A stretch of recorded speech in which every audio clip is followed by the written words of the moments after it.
បងគ្មានសំភារៈនិយមលយដូចគេម្នាក់ខ្ញុំប្រើអូប៉ូមើលខ្លួនឯងទៅ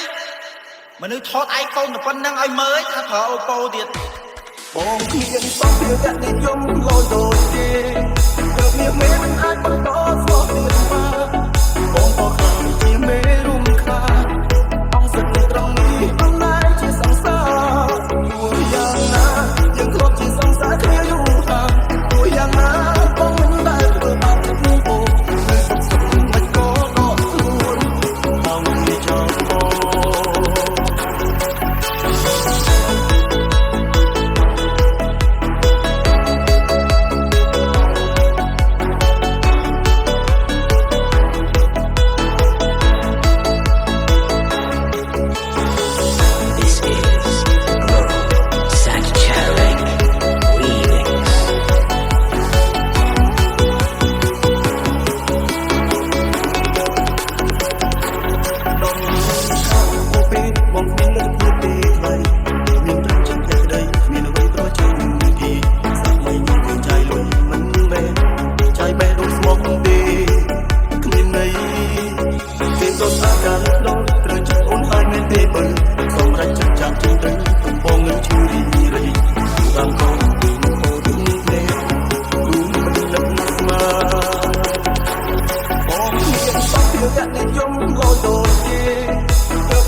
We are Family TSR17.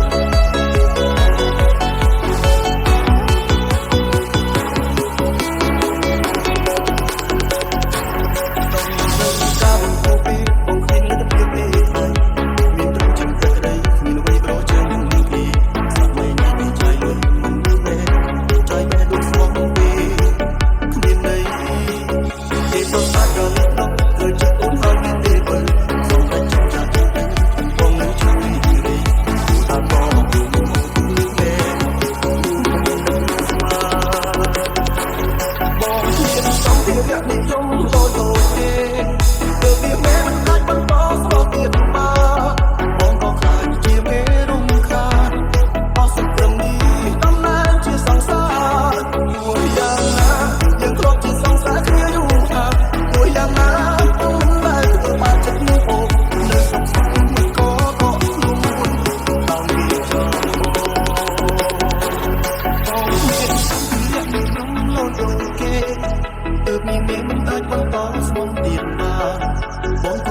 Ghiền Mì